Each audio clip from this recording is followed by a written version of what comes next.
high and positive impact.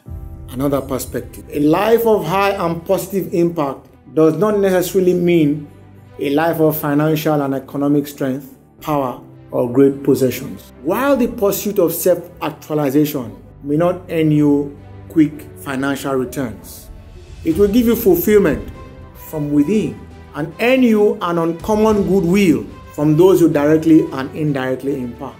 It will earn you a living that meets beyond personal needs and help you to support the needs of others as well. That's extra fulfillment. You know something about the physical life of Jesus? It was one in which he had to live outside himself. To meet his needs, he had to reach out from external sources.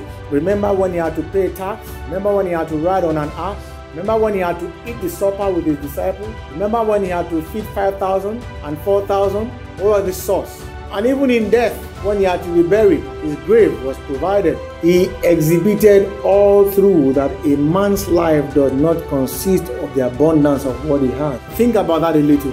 Yet, all of the human race put together cannot inch close to the impact he has on mankind and creation. Can you imagine the kind of impact you can have if you let go? Can you imagine the kind of impact you can have if you let God? His influence on the entire human race is yet unsurpassed by any one superhuman being or even an aggregate of all minds put together. The question of some of the greatest minds that the world has seen has often played around my thoughts. It's often a wonder for me that some, if not many of those men and women, neither actually had access to great wealth, nor did they amass to themselves stupendous or even reasonable wealth in their lifetime. Yet, when you have to come up with a list of the Hall of Fame of world achievers, such a list cannot possibly be complete without names like Isaac Newton, Albert Einstein, Van Gogh, Beethoven van Ludwig, Michael Faraday, Christopher Columbus, Mahatma Gandhi,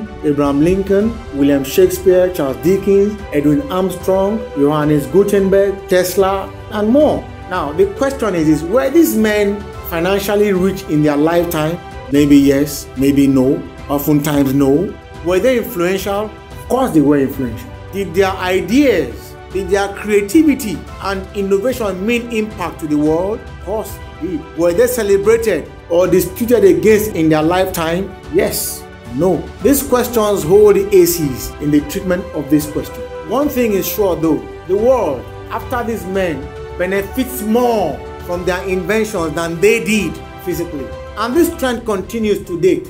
Obviously, settled too within the minds of these men was a settled purpose and something that's called to them from within. And that exactly was what they hearkened to. That is what they actualized. And that was the purpose they lived for. Life is not about setting out to amass great possessions, but rather to seek ways to be who you are ordained to be self-actualized, and then you would have lived your purpose, which will bring you uncommon all-round satisfaction and fulfillment. That's the perspective. So that the moment you have this mindset in place, you know what that high and positive impact has a different meaning from what you ever thought. Therefore, if you really want to know about the masters, you first of all discover and find out about the master and what the master lived for.